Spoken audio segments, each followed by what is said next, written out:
And on the second day, God created the Hunters, an elite team hungry for Nazi slaughter.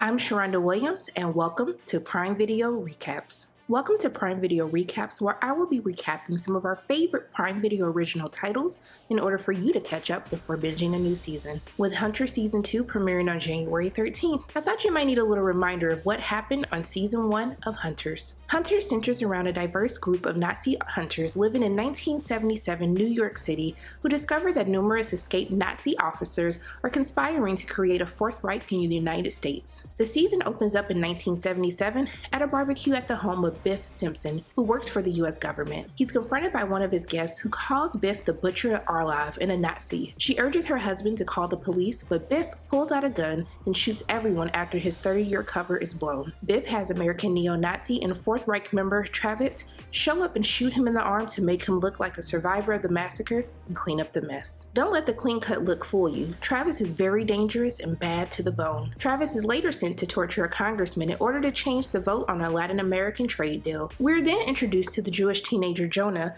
who lives at home with his grandmother Ruth, who he soon has to witness being killed. It is at his grandmother's shiva that he meets one of his grandmother's old friends, Meyer Offerman, who gives Jonah his card and tells him to call if he needs anything. Jonah discovers a box belonging to his grandmother that gives more insight into what she endured in the 1931 raid of her neighborhood and how she and Meyer know one another. We are later introduced to FBI agent Millie Morris, who was sent to investigate the murder of a NASA chemist, Gretel Fischer. While there, Millie discovers a photo that the chemist has of her younger self with Adolf Hitler. Jonah, who is trying to find his grandmother's murderer, ends up getting arrested and has to call in a favor with Meyer to get bailed out of jail. While at Meyer's place, Jonah discovers a hidden room where he steals the picture of his grandmother's murderer. Jonah tracks down the man but is captured and tortured, leaving Meyer to save him. Jonah finds out that Meyer and his grandmother were working together to exterminate the Nazis. Jonah decides he wants to join the cause as well. Jonah is introduced to the rest of Meyer's team, which consists of Sister Harriet, who definitely knows how to use a gun, actor Lonnie Flash, who is the king of disguises, skilled fighter Roxy Jones, weapons expert Mindy and Murray Markowitz, and Vietnam vet Joe Mishushima. At this point, we meet the Colonel for the first time. The team takes on their next target, Hallstetter, who is a Nazi and famous music producer who is secretly broadcasting a German lullaby in the tri-state area. The team ends up killing Hallstetter, but not before we learn that the lullaby was supposed to give details about a bomb explosion set to happen on July 13th in Lower Manhattan. Hallstetter's death rattles Jonah, so he takes some time away from the team. While Millie is still investigating the death of the chemist, she discovers that Gretel has a brother by the name of Hans. Yes, like Hansel and Gretel, who is now also dead. Hans had photos of concentration camps and teeth from Jewish children. Travis is on to Millie after torturing the family of a cop who reveals that he and Millie were investigating the death of Gretel due to the photo of Hitler they found. Jonah begins to uncover more backstory into his grandmother's life as he is still rattled by Hallstetter's murder. He is visited by his grandmother's friend, who is a lawyer, to give him his inheritance and to remind him of how good a person his grandmother was. Millie is still on her investigation when she realizes elderly war refugees are dying under strange circumstances. She has a run-in with Travis, who is posing as a cop as he steals evidence in order to keep Millie a few steps back in her investigation. It is from that evidence that Jonah hits Travis's radar and he begins looking for him. Travis is approached by Biff to team up as Biff is falling out of favor with the Colonel, but he declines. The team discovers 2 keys from Richter and Hallstetter that take them to a bank founded by a Nazi. It is then we realize Sister Harriet may actually be on the enemy side. As the team continues to decipher Hallstetter's lullaby, they find out that the Nazis have been behind 2 assassination attempts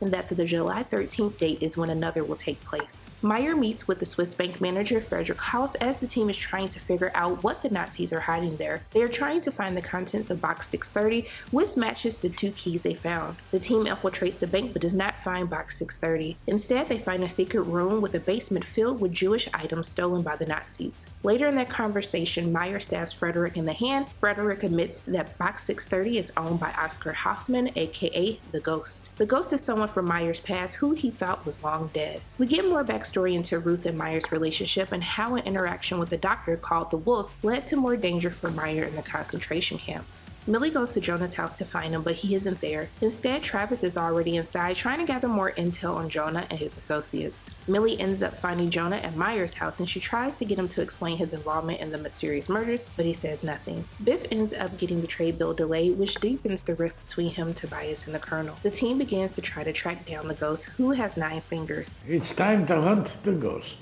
Let's find that 9-fingered Yeah. What happened to the 10th? Oh, the 10th finger is in the belly of a Romani girl.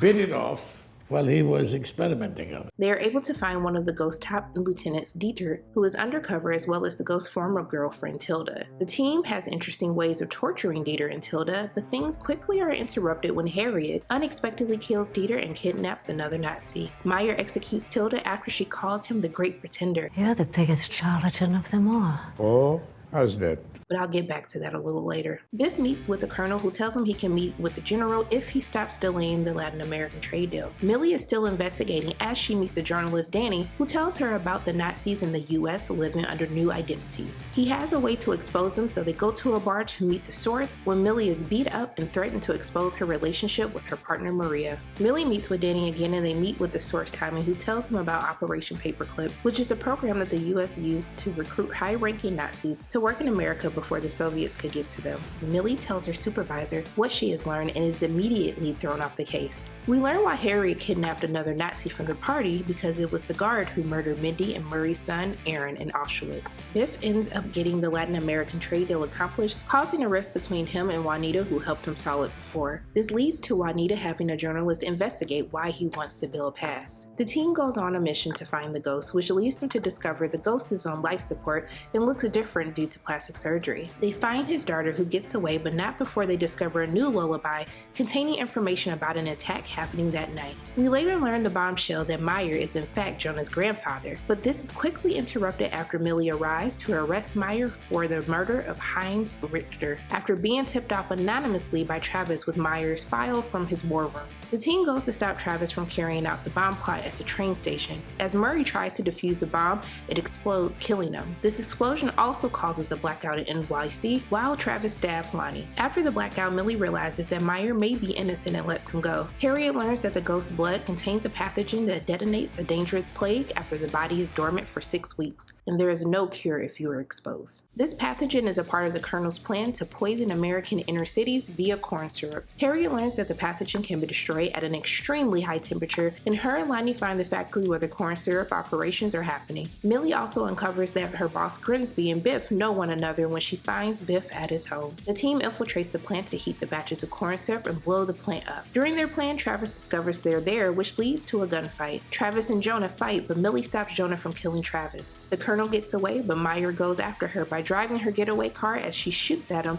and they drive off a bridge. Meyer is saved by Harriet, but they cannot locate the Colonel afterwards. Millie's report on everything that transpired was ignored by her superiors. Millie is recruited by Jewish Congresswoman Elizabeth Handelman to lead a task force finding Nazis in hiding. Biff assumes a new identity after getting a fake passport to enter the USSR. Travis is in prison, but that doesn't stop him from making threats to Millie. Travis's parents hire a Jewish lawyer for him, who he only wanted so he can kill and recruit inmates to his cause. Jonah finds his grandmother's letters that has a clue that leads Jonah to Ruth's cookbooks, inside which are her files on the wolf. Those in turn point Jonah to a doctor whom Jonah believes is the real wolf. Jonah delivers the wolf to Meyer, but Jonah learns the biggest revelation yet, that Meyer is indeed the wolf. We learned that he killed the real Meyer in Auschwitz and stole his identity. He gave himself the Auschwitz tattoo, chest guard, and had plastic surgery in order to look like Meyer. He then lived his new life as a Jew. Jonah ends up shooting Meyer in the chest and stabbing him in the heart with his grandmother's knife. Jonah tells the team what he has uncovered,